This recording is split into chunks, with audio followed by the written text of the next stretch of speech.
Assalamu alaikum students. Lecture one, short lecture one, short lecture one, short lecture one, short lecture one, short other हम पढ़ रहे हैं laws of perception और ये अब law of enclosure या connectivity ये एक चीज़ का दूसरी चीज़ से या एक पैटर्न का दूसरे पैटर्न से आपस में रब्त होता है, लाइनों का, डॉट्स का, एरियाज़ का, और जो सेम जुगल और सेम जो है ना यूनिट हम एग्रीगेट करते हैं, उनको आपस में लिंक करते हैं। हमारा जो ब्रेन है वो उनको लिंक कर देता है, जो सेम शेप्स होती हैं उनको। इसको थोड़ा सा मज़ीद डिफाइन किया जाए तो फीचर एनालिसिस इसका क्या है, ये the process of perceiving the shape pattern object by or scene by attending to the individual elements making it up. Steps in feature analysis क्या होते हैं? आइडेंटिफाई द फीचर, जो उसका शेप है उसको आइडेंटिफाई करके शेप ऑब्जेक्ट की shape को उसके फीचर को कंबाइन कर दिया जाता है, इकट्ठा कर देता है हमारा जहन। उसके बाद क्या है, फाइनल स्टेज में आएगा उसकी उसे हम उसको आइडेंटिफाई करके कंपेयर करते हैं, और जब वो कंपेयर हो जाता है तो फिर हम उसको अपना जो सबका जो हमारे तजर्बात होते हैं और जो सबका जो हमारी याददाश्तें होती हैं उसके साथ हम कंपेयर करके उसको फाइनलाइज कर देते हैं। डेप्थ परसेप्शन क्या है जी? Depth perception is the perceptual tendency ability to see objects in three dimensions। इसको हम थ्री डायमेंशंस में जो है ना जी जिसमें इसको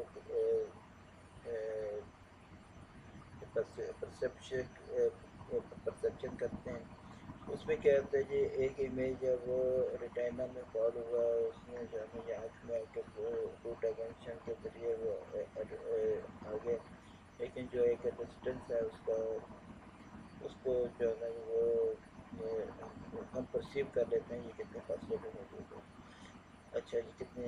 इसके अलावा जो depth perception is the skill to perceive depth and distance, जो उसकी कितनी गहराई में है और कितना दूर है, ये हम कैसे जज कर पाते हैं। कोई चीज़ है वो कितनी ऊंची है, और कोई कार है वो कितनी हमसे कितने फासले, कार आ रही है तो हमसे कितने फासले पे है। कोई चट्टान है तो मुख्तलिफ यानी वो चट्टान जो होती है जो किसी पहाड़ी से सिलसिले में एक अलग से नज़र आ रही होती है, या कोई छत होती है किसी घर की वो कितनी ऊंची है। इसी तरह जो है ना सैंड बैग है वो उसका कितना वज़न हो सकता है। हम एक ही नज़र में एक नज़र देख के हमारे जहन में उसके बारे में आ जाता है। अच्छा जी, इस फिनोमेना को 1960 में जो है ना जी बाइनोकुलर डिस्पैरिटी में जो है ना जिसको कहते हैं इसका एक्सपेरिमेंट हुआ था, और लीनियर गिब्सन और रिचर्ड बॉक ये इसको डिस्कवर करने वाले हैं। उसके बाद आ जाएंगे motion parallax, the change of position. कोई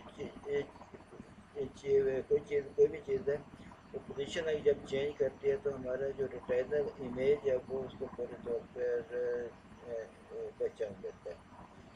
उसके बाद क्या जी, binocular view for depth perception that illustrates that when we assume that the two objects are of same size, जब हम ये प्रोग्राम करते हैं कि दो चीज़ें वो एक ही साइज़ की हैं तो फिर है कि उसके डेप्थ को जो है ना कि वो देखना जो है ये हमारे जहन जो है ना इसे कहते हैं बाइनोकुलर व्यू।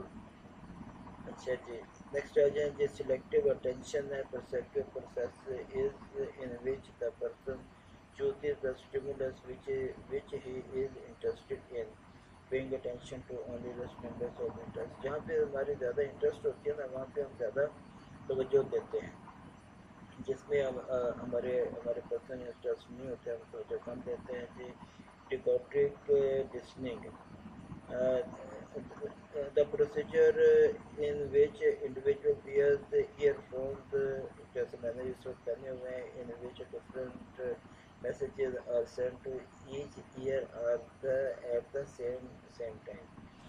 اچھا تو یہاں پہ وہ کہہ رہے ہیں کہ اگر ہے کہ دو کانوں میں اپنے ایک ایئر فون لگائے ہوئے ہیں اور ہر کان میں جو ہے جو میسیج ایک ہی وقت میں جا رہے ہیں آفٹر ہیئرنگ دا اسٹیمولائی، بس ایک دونوں کانوں میں مختلف میسیج جا رہے ہیں تو ہم جو اسٹیمولائی ہم سنیں گے اور ہم اس سے اگر ہے کہ ہم اسے پوچھیں تو کیا ہوتا ہے کہ جو چیز زیادہ اونچی آواز میں ہوتی ہے وہ شیڈول کر رہی ہوتی ہے، وہ زیادہ جو ہے نا کہ پہچانی جا رہی ہوتی ہے. In this process, individual can easily identify the talking person as man or woman. اس میں ہے کہ کیا جی آپ خاتون اور مرد ہے اس کے آواز کو پہچان پاتے ہیں. لیکچر یہاں پہ مکمل ہوتا ہے، ایسے یہ اجازت دیجیے. السلام علیکم و اللہ حافظ.